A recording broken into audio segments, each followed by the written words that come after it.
Hola chicos, en esta ocasión vamos a hacer una silla banco plegable.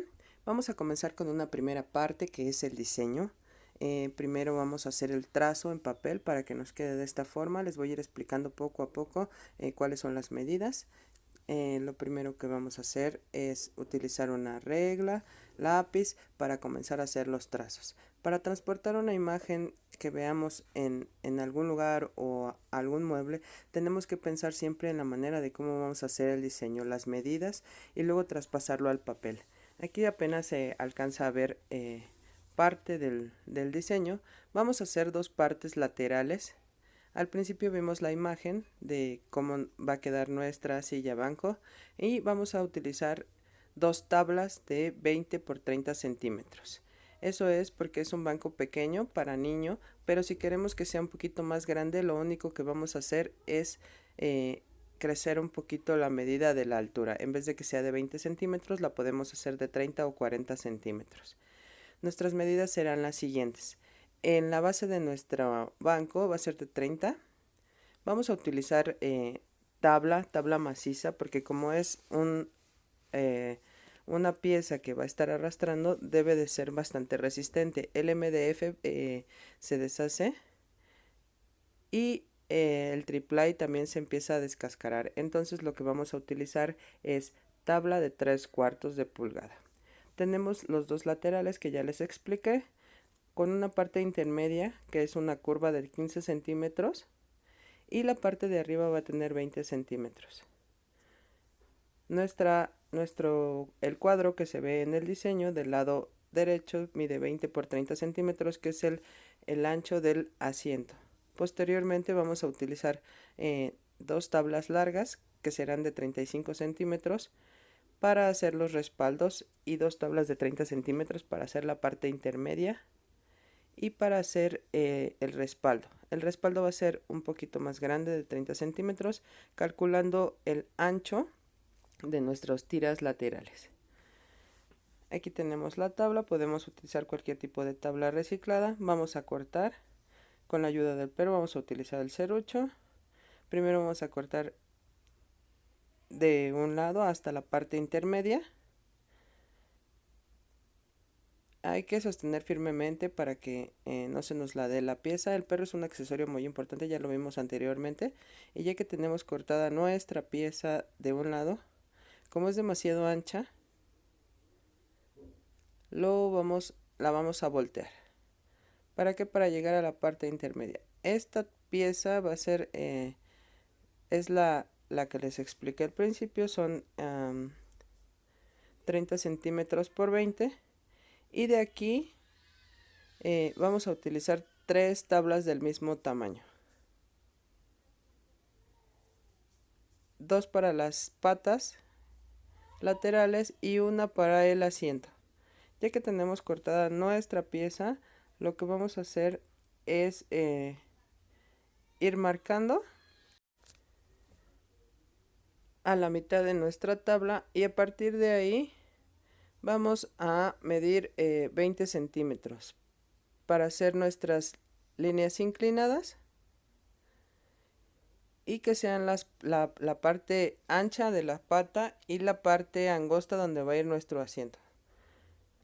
Si queremos que sea recto, pues lo dejamos así, si no, hacemos pequeñas curvas. Ahora lo que vamos a hacer es la curva de la parte de abajo.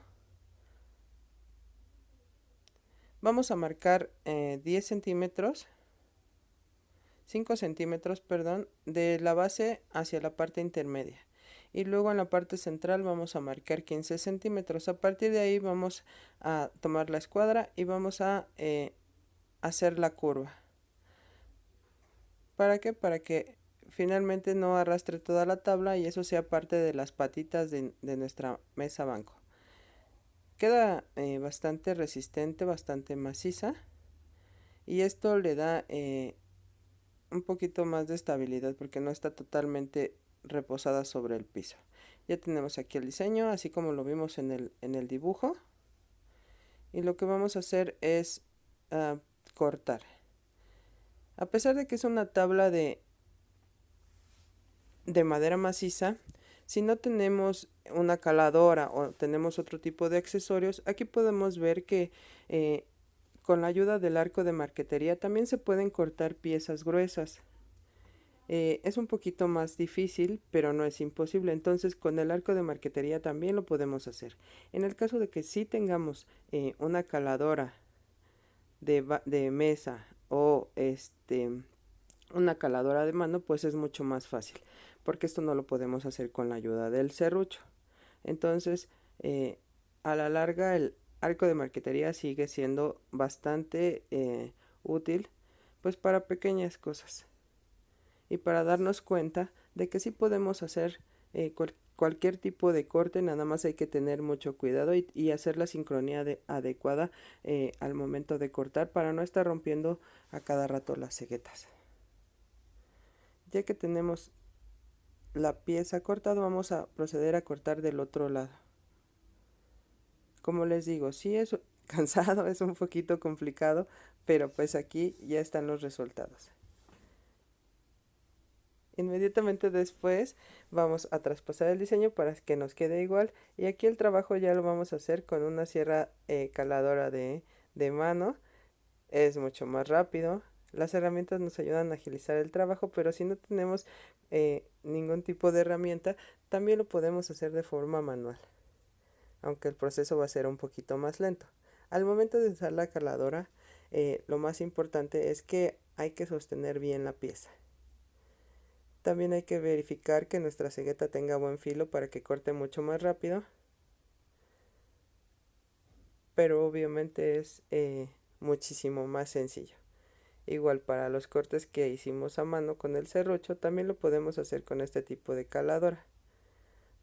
Es mucho más fácil si tenemos una sierra, pero en realidad como solo estamos trabajando con herramientas manuales, estamos viendo ahorita cómo trabajar con algunas que sí podemos tener en casa. Ya tenemos nuestras dos piezas, ahora lo que sigue es lijarlas.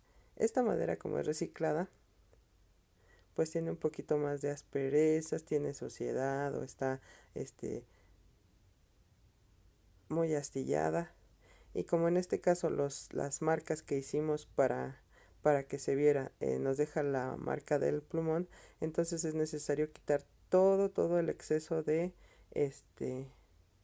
suciedad, matar los filos en las esquinas, y eso lo vamos a hacer con una lija roja de esmeril de grano medio para desbastar todo lo que no nos sirve. Esto solo nos va a quitar lo más áspero, pero no es el fin de nuestra manera de lijar.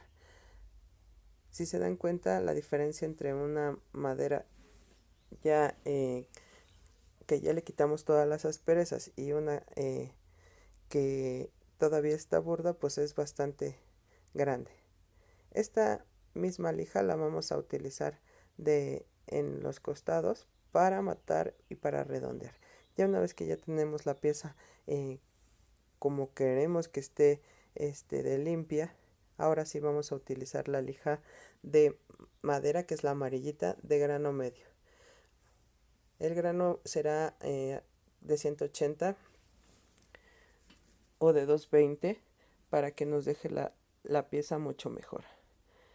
Va adquiriendo un color más clarito, se van borrando todas las asperezas, y ya que tenemos toda la pieza bien lijada, bien lista, lo que vamos a hacer es utilizar una lija de agua de 180. ¿Para qué? Para que nos quede súper finita.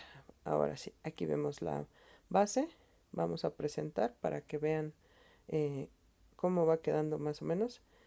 En realidad es un banco pequeño, pero como les dije al principio, con estas mismas medidas lo único que vamos a hacer para hacerlo más grande es hacerlo un poco más alto si queremos sentarnos. Entonces al momento de crecer esa altura también van a crecer los laterales para el respaldo, pero eso ya lo tienen que calcular dependiendo del tamaño que vayan a hacer la silla. Tenemos aquí dos tiras que vamos a utilizar. Estas van a medir 35 centímetros y el ancho va a ser de 7 centímetros. Al final vamos a cortar igual con el serrucho o con la sierra caladora, y estas van a ir atornilladas en la parte de abajo, que va a ser lo que nuestra silla se haga plegadiza.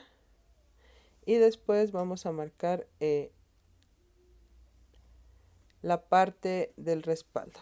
La parte del respaldo va a medir los 30 centímetros de la base más el grosor de nuestras laterales.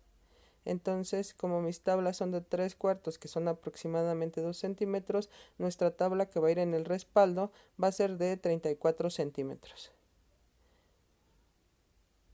Y tenemos una tablita que va a ir en la parte intermedia, pero esa no la vamos a medir hasta que ya tengamos armadas nuestras piezas. Estas son las laterales. Tenemos que marcar una curva para que al momento de que atornillemos, estas puedan girar. Esta curva va a ir acomodada hacia la parte de abajo. Esto ya lo veremos en el próximo clip. Igual aquí podemos ver que cortando con el arco de marquetería todo es posible. También lo podemos hacer con la caladora. Y aquí ya tenemos listas nuestras laterales. Vamos a quitar los excesos. Igual lo vamos a hacer con la lija gruesa, con la lija mediana, hasta que nuestra pieza ya quede completamente lijada. Y también tomando en cuenta pues la pieza del respaldo, y es lo primero que vamos a marcar. Ya que tenemos nuestras piezas terminadas y bien lijaditas, lo que vamos a hacer es igual montar las piezas para después tratar de atornillarlas. Ahí está la curva para que vean que esa patita que va a ser un escalón va a funcionar a la vez como respaldo. Entonces así vamos a ir avanzando. Estos son los materiales que se van a utilizar. La próxima sesión vamos a utilizar el taladro para armar nuestra pieza. Nos vemos en el siguiente clip. Mi nombre es Jax. Chao.